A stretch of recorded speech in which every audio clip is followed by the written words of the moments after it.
We can all be impatient, but there's one annoyed Ohio pup that's gaining national attention. Take a look at this.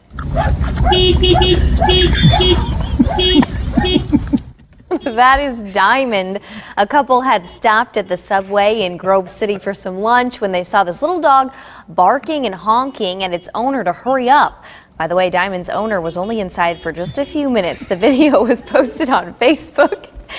Turns out this is not the first time Diamond has caused a ruckus. The pup has been seen around town doing this.